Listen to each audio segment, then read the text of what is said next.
Hello everyone, I'm recording with one of my handheld devices, so sorry for the bad audio, quality actually. But today I'm doing my countdown for top 10 villains. This is based on how ruthless, mean they are, and how much I like them. Note the people who go further into the countdown I like less and less. So some people are on this countdown because of how much I like them. Some of the honorable mentions are just in here because I like them. With that said, shall we start? Now at number 10, we're going to have the tallest. This is mostly a countdown for people in cartoon history that I've watched. I haven't watched everything. The tallest are in here because they are trying to take over the universe. This is for villains. I don't think I explained that at the first, but I'm explaining as I go. First countdown, yay. The tallest have ruled Earth with an iron fist, I guess? They have 2 fingers, I don't know. But they are at top 10 from Invader Zim. Next we have the Green Goblin from Spectacular Spider-Man. He hasn't tried to rule the world, but he did try to kill someone. Now, with that said, he's on this list just because I like him, and how much I like him.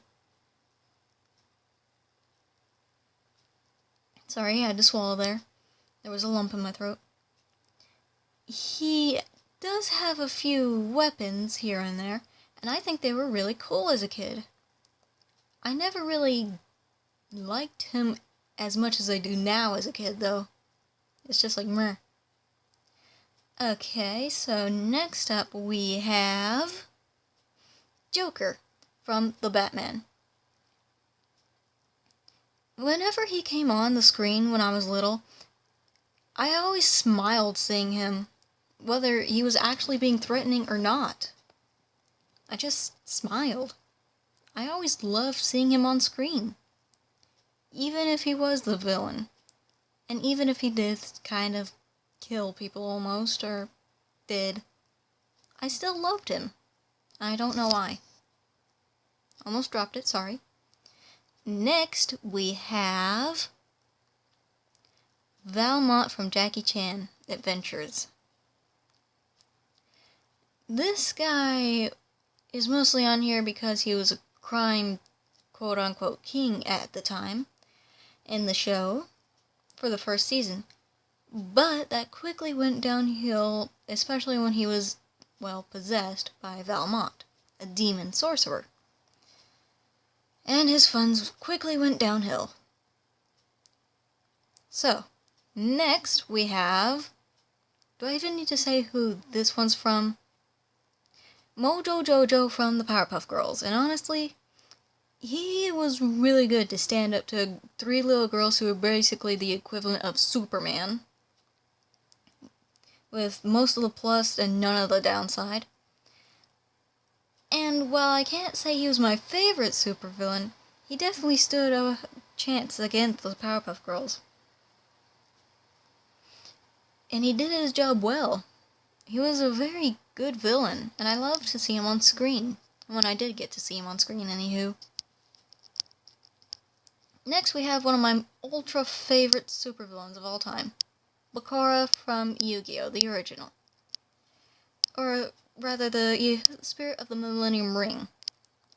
I don't know why, but every time I saw him on screen, I wanted to talk to him. I loved watching him. I always wanted to go and just see him. I didn't care about the heroes at all. It was just him, the reason I watched the show. Next is, well, do I even need to say it?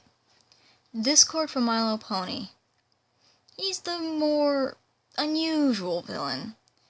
I do like him, but he's high up on this one because he can do that with a snap of his fingers. Just imagine what he can do to you. If he was actually trying to take over the world, he could probably do it easily. Well, more easily than easily. I think he was just toying around. like he always does.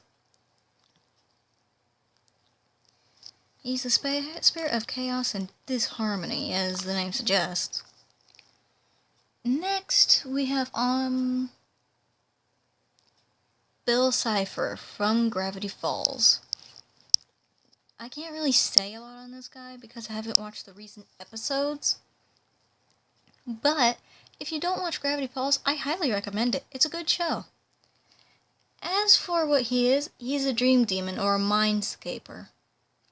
Very strong, very powerful. That's about all I can say about him. Next at number 2 is Aku from Samurai Jack. Aku isn't like the other villains. He doesn't try to take over the world. In the first episode he does, but then the rest of the series, he just has the world. And it's about a samurai that tries to get back to the past to stop him from taking over the world. He really is powerful. After Aku, what do we have?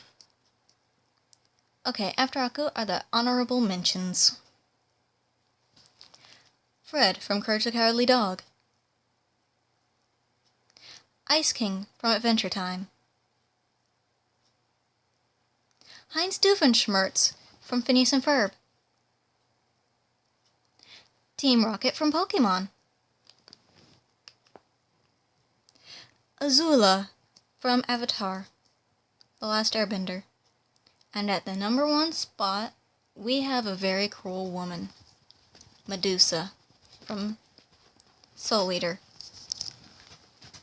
Medusa isn't like the other entries. She doesn't try and rule the world. She does use her child as a science experiment. She just tries to bring madness to the world, and she succeeds. She also possesses a little girl when her soul, or a piece of her...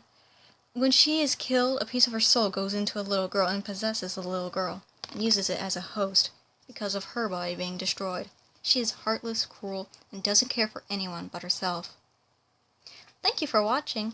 I hope you enjoyed this countdown. And remember, it is just my opinion, and my first countdown, so please don't be too mad at me. Thank you. Bye-bye.